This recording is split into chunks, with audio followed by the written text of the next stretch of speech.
We decided not to speak out too freely at the beginning because we thought it would just make the case worse, and obviously for our clients, which are the tour companies, we didn't want them coming under too much hassle either with all the different things in the press and stopping people going to France and going somewhere else so they could have hosting in another country. So we thought the easiest way was to sort of keep quiet for a little bit, knowing that if you do half a campaign, it's even worse sometimes. You just get shot in the foot when you're like, we're going to do. But you think that was a mistake now, that perhaps you should have put your point of view. Maybe even to the point where, because we had organised a big sort of event in London last year that we decided not to do.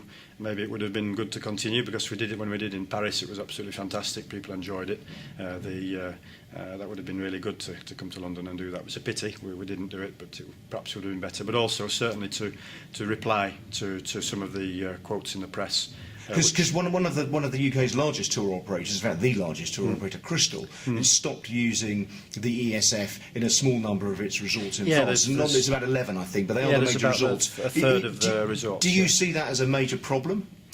Yes, obviously there's a loss in financially for the resorts including Lorsia where I work, but our job is to make sure we do the as quality work as we can. We do what we know how to do best, which is on the slopes, which is looking after the clients, which is teaching the clients, keeping them happy, keeping them safe. We can only just keep on doing that, trying to look different ways, maybe the products that tour companies want a little bit differently. It's not easy to change in the ESF with it being such a big machine, but we can only keep going, and hopefully the Crystal one day will knock on the door and say, well, we'd like to do business with you again. And of course we'd welcome with open arms to carry on with them. We've had a good relationship with them over the last many years, 20 years or so why not continue?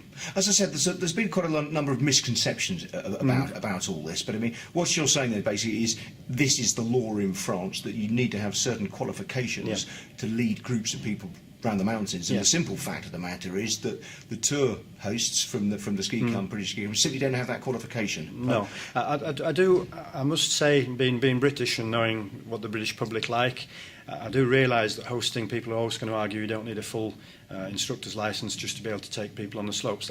I do admit that's something that it does seem a little bit steep to offer that. We also know as ski schools that the fact that there aren't hosts now, it's taking work away from us. We knew very well that the hosts actually brought us in work, so we know that was against us as well by not having a host. But so you're saying you understand the difference between ski hosting and instructing, because a lot of people are saying the ESF simply doesn't understand what ski hosting is about, and that you fear jobs are being taken from them. You're saying that's not true. No, that's not true. There will be some older instructors of certain resorts who think work was taken away from them, but most of the directors in the big resorts, they know hosting wasn't taking any work away. It was actually bringing work to us. So that's a definite side. So the directors don't exactly understand what hosting is about. I can understand that because it's something that's not quite in the French culture. Even chalet holidays isn't really in a French culture where people go together who they don't know and they stay in the same chalet, and all that kind of atmosphere. The French don't have that quite as much. So that probably not understanding what the hosting's all about. That's probably a point. But taking work off us now, they know that's an old wives' tale now. An old argument, is it? Yeah. So what would you say then to the British holidaymaker, and there's a number of them who are simply just angry? They maybe understand the legalities and all the complexities. All they know is they used to be able to go with a ski host and they quite enjoyed it, and it was safe and it was fun, and now they can't do it. Yeah, there's a pity because there's nothing really they can do with that. Obviously, it was offered free with the tour companies, so they're not going to come along and ask for even an instructor to pay for an instructor, and it's not the same thing either. The host would stay obviously with the clients in the chalet for evening meal, and a little bit like Club Med is now, but they'd stay with them. So there's nothing really to put that into place. I think things that can help, obviously Crystal have found the solution with Evolution 2, see if that works. And I know there's some resorts already thinking about actually putting in their own as a resort person to take people around the slopes on the first day to show them the best places, where to go when it's foggy, how to keep out the wind, all this kind of stuff. And I know some resorts are actually thinking of doing it, and maybe even this season there's maybe one or two going to put that into place and try it, but it would be with all the clients of the resort, not just the tour companies, of course. And then we've got an appeal that's taking place in November. The sort of guess of most people seems to be that the court will uphold the law as passed at the previous case, and that the British tour operators won't win. If that is the case, are you concerned about the long-term damage this will do to the reputation of ESF and skiing in France? I mean, some are even calling for people to sort of boycott going to France and all the rest of it. Do you think that's going to hold any sort of credence?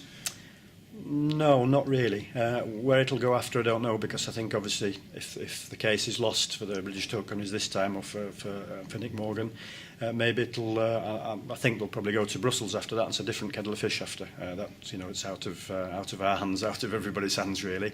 But the. Yes, I don't think it'll damage that much. Obviously, it can't be taken lightly. All this about people. There's quite a lot of people who did obviously enjoy ski hosting, or the social skiing as it's called. But I think after a couple of years, if the law does stay as it is and is upheld, and so there's no longer anybody doing any hosting anymore, I rather think it'll all die down a little bit in the end. And at the moment, the clients. The choice is the clients, a market where the clients choose where they want to go. And I think at the moment the market's looking quite good, whether it be in France or elsewhere. But I know for the French side, all the ski schools are up from last year in the bookings, and I think the tour companies as well. So for the moment, it's looking as if it's not affecting as much as people thought in the first place. So no real concerns then that a sort of British holidaymakers might decide to go to Austria as opposed to France? Wouldn't say there's no concern at all, but it's to keep people keep an eye on it and make sure we survey that as much as we can. But to be honest, there's nothing much we can do to stop that now. The damage has been done in the beginning. It's a case now of living with that and making the services, offering other services and getting us making things better as best as we can in France.